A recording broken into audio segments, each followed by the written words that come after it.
I'm back in Rockford today doing a roofing job at a small family-owned restaurant. I think they'll wrap the job up by the end of the day. Yeah, they said the roof over there is bad. Josh just said that we need to go call them and see if they need a roof.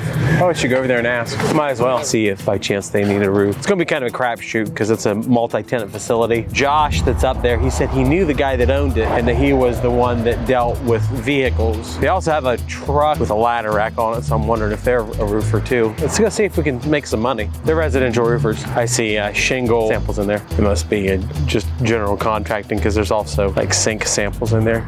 All right, we'll go in here and take a look.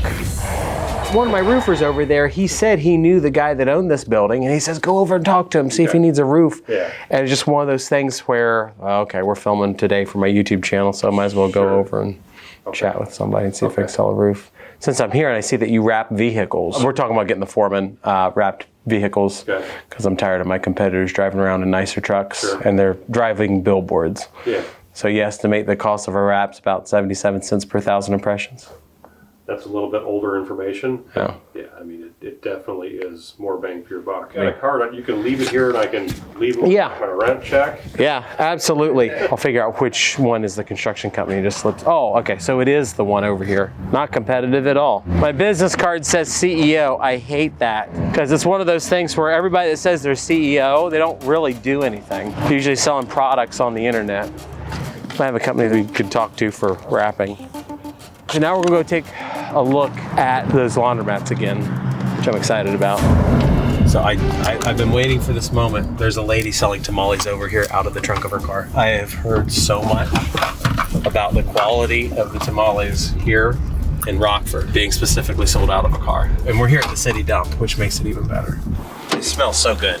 Oh my goodness. 17 tamales for 40 bucks. So the smell out of her truck is amazing. And she looks like she makes one mean tamale, so I'm excited. That's why I do business out of Ohio. I'm sure there's people in Ohio that do great tamales, but I've heard good things about Rockford.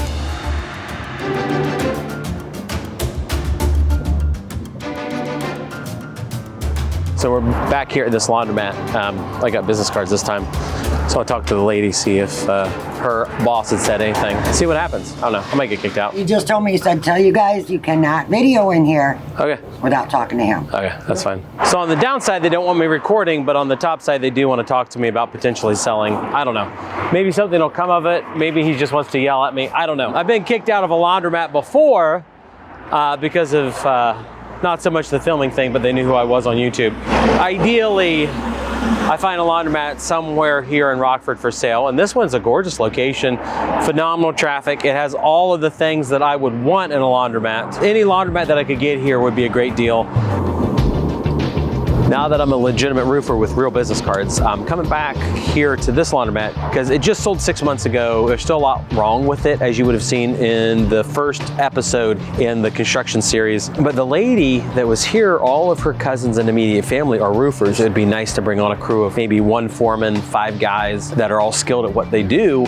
They'll make more working for me than they could ever running their own business. A lot of people want that independence of running a business, which I obviously get, but you've also got to make a financial choice. Would it make more sense to make $100,000 a year for working for somebody else, or should you work for yourself and make $50K a year? And that's a decision. So we're gonna go talk to her real quick, if she's here. Howdy.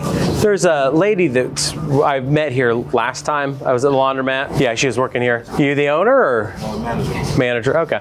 Well, my name is Brandon. She told me that all of her cousins roof, and I recently bought a roofing company in Rockton. We were talking about having her cousins come and work for me. So I was going to drop off my card to her, but if you guys need a roof or the guy that owns this place ever wants to sell, I've got laundromats in Ohio. So with me buying this roofing company, I'd like to get some laundromats or some more businesses around here. So if you ever run into anybody that needs a roof, I'll give you a cut of the deal.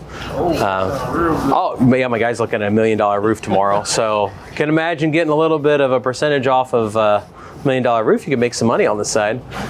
Or you could hook me up with a laundromat. I'd do the same thing. So, I wish. Yeah, I know. I talked to the guy that works at the gas station over there, and he said y'all just got bought or sold here 6 months ago.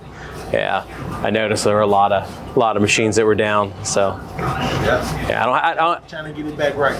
Yeah, well, I'm sure you're doing a great job. So that's why I look like this now. Yeah. You're the real boss. You're the real boss. Okay. Well, if you as the manager of the laundromat ever need any help with anything, feel free to give me a call on there. They'll send you to my voicemail. I'm pretty familiar with a lot of the laundromat systems. I'm not really too super familiar with your Continentals up front, but yeah, I met with the Continental team a while back, and it's just like they're in Spain, and it's weird. But all your Hipsch and Speed Queens, I can kind of generally work on.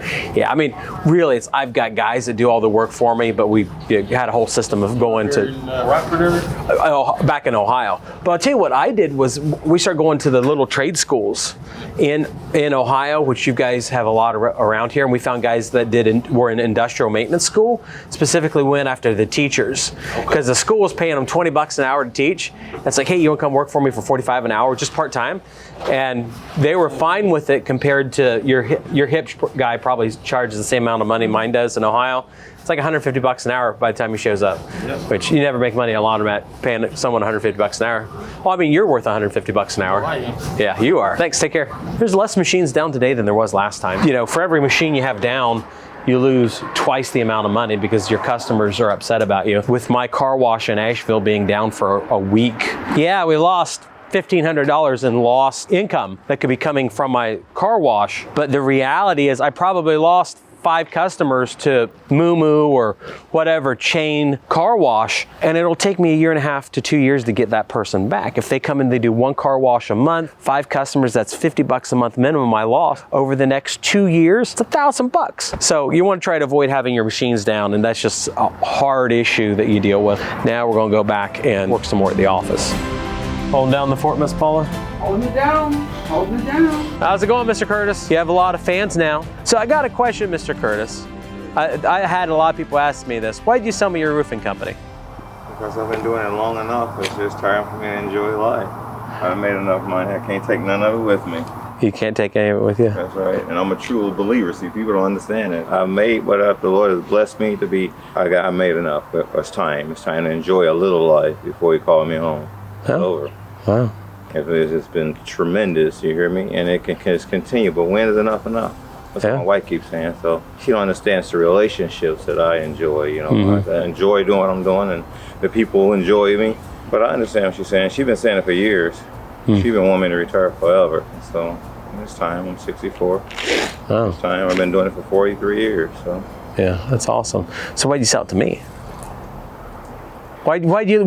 When I showed up, a bald guy from Ohio, a little bit younger than you, not a lot. Why did you decide to sell to me? Because there were other people looking at this place.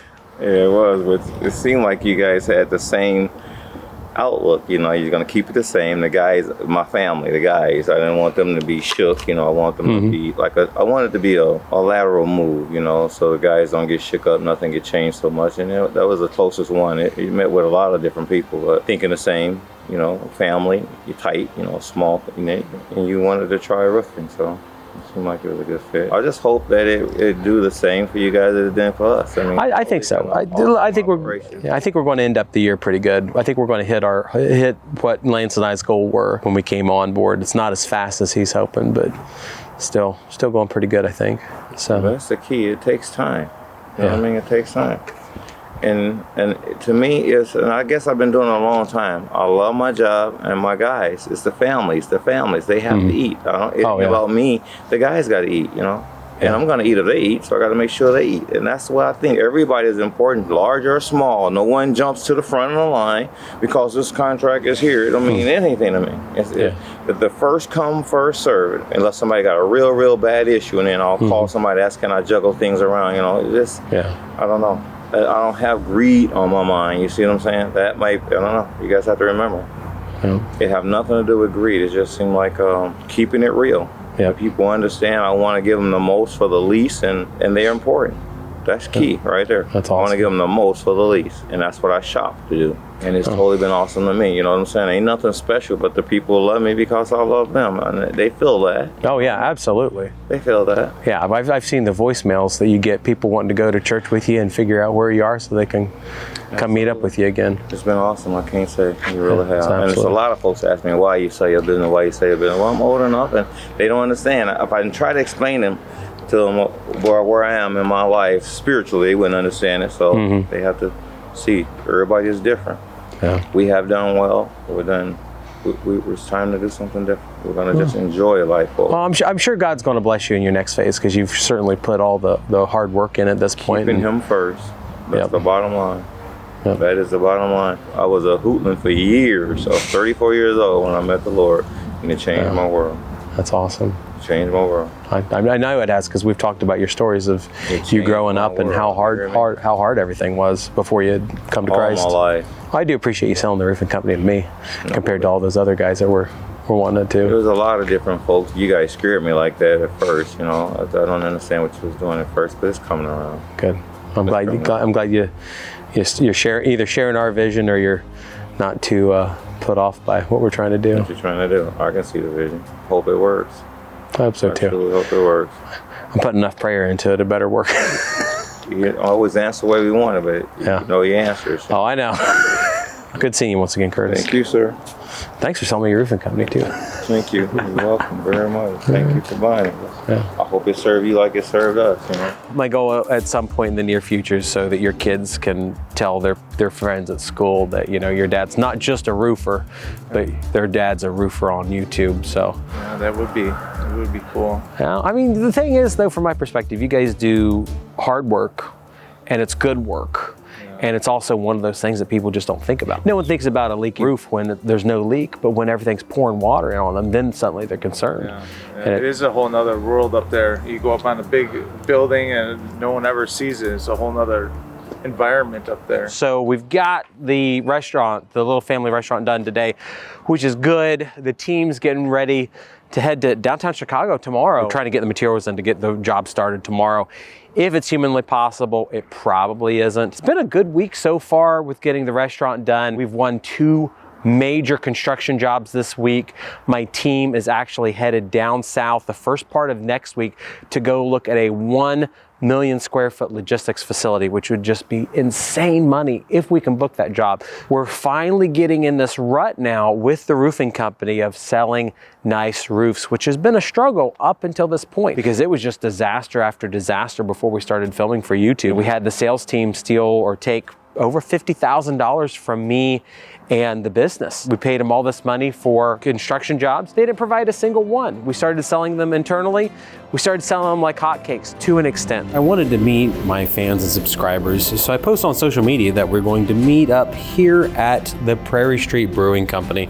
And it was so cool to meet so many of my fans and followers and hopefully figure out how to build some profitable businesses with it. Individual pictures, because I have to document that somebody actually showed on the camera. Because I always have those worries that no one's going to show on. Super thrilled that everybody that is here is here. I bought a roofing company, it's great, but now I need to build up a network of people that want to do real estate, laundromats, car washes, vending machines. Maybe we'll go down and buy that dumpy McDonald's. I got a really terrible party trick where I can turn my feet backwards. I'm impressed. That's because my dad went to Vietnam. So you guys know that I bought this company right outside Rockford, Illinois. So one of the things that I want to do and hopefully showcase on my social media channels is the fact that I'm in a market I don't know anybody. So I'm starting to network and talk to people here in the Rockford area to see if we can get into some more investments other than the roofing company. We had a couple that has a porta potty rental business.